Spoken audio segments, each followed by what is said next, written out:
Here with us now is South Carolina Republican Congresswoman Nancy Mace. She sits on both the House Armed Services and Oversight and Government Reform Committees. It's nice to see you, Representative. Thank you for joining us this morning. Good morning, Brian. Thank you. Yeah, I appreciate it. The House is currently on recess, but before leaving passed its own plan that is slightly different from the version your colleagues in the Senate passed early this morning. How does this pass in the House, do you think?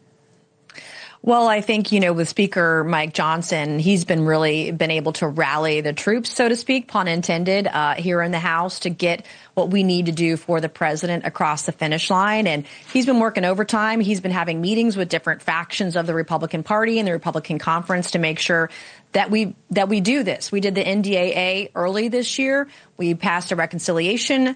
We have been working through this for months. He's been very effective, but we've been held up for a bit of time on different very important pieces of legislation by the Senate, which isn't as coherent or cohesive as the House Republican Conference. So this week in your home state, there is a special Republican Senate primary to fill the seat of late Senator Lindsey Graham, who passed away suddenly last month.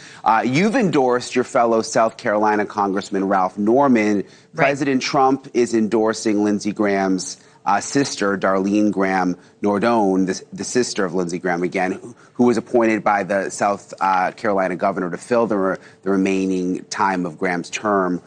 Why do you think Norman is the right choice for this seat? Well, Ralph Norman is the only candidate running for the U.S. Senate that has a 100% conservative voting record. So he is a tried and true conservative. That's what Republican primary voters want. I fully expect Ralph Norman to be in a runoff with Darlene on Tuesday. I think that's the way that this is going. And I think that the endorsement by the president has actually backfired, because this is not, we don't crown kings and queens in South Carolina. The voters get to elect the person who's going to represent them. And we have a once in a lifetime opportunity. It's been over 20 years since this has been up for grabs. We have a once in a lifetime opportunity to get a conservative into that seat in the mold of the voters of South Carolina. So it is an exciting race.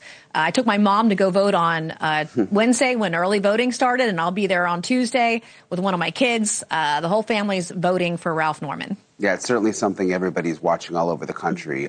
Both parties are also watching closely to see which candidates will make it on the ballot in November. When it comes to the Democratic Party, we're seeing a call for unity despite divisions between moderates and progressives. 2028 possible presidential contender Pete Buttigieg rallied with Michigan Senate nominee Abdul al-Sayed, pledging to bring the party together. Listen to this. This was from last night. There's a lot of folks asking questions, people who did not vote the way we would have liked them to vote the last few times. And the time has come to reach out to them, and we are not there to say we told you so. We are there to say those guys don't deserve you. Join us, and together let's do something better. So how do you think, Representative, Republicans counter this narrative? Well, I think this one is very easy. I mean, you've got Abdul al-Sayed, who campaigned with Hassan Piker, who celebrated 9/11, has the framed Twin Towers in his office, a guy who said he would rather vote for Hamas. This is who Abdul is. This is who Democrats elected. I think it's quite an interesting pivot, 180-degree pivot, to have a moderate like Pete Buttigieg campaigning with him when this is not Abdul's values. And in fact, a leaked tape came out the other day where Abdul was talking about parts of Michigan that he literally hates. So, but if this is the guy that Democrats want to nominate, so be it. They nominate a guy that, was consummating with his cousin in Maine. And before that, a guy that had a Nazi tattoo. So I think there's some, tough things that Democrats have to overcome within their brand. They've got the new DSA, Democrat Socialists of America, but their values really are communism. So is Mamdani going to be the leader of the party? I think that's the question on the ballot in November.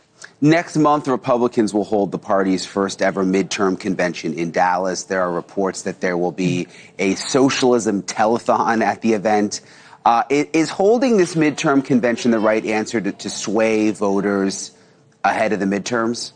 I think so. I think as many rallies as we can. We're looking at gas prices that are on the increase. The cost of living is higher than it's ever been. I think that, when you look at both parties and you look at the electorate underneath there subcutaneously, both Republicans and Democrats are not happy with Congress. They are angry. They lack empathy. And so it's important that we get our voters out to vote. This is midterms. It's going to be a bloodbath, and we want to make sure that we win as many seats as possible. And that means rallying the troops, teletown halls, in-person rallies. I'll be at a rally tonight introducing Ralph Norman, getting our base out for the election on Tuesday. And those events matter. That's why you saw Pete Buttigieg at a rally in Michigan for Abdul al-Sayed.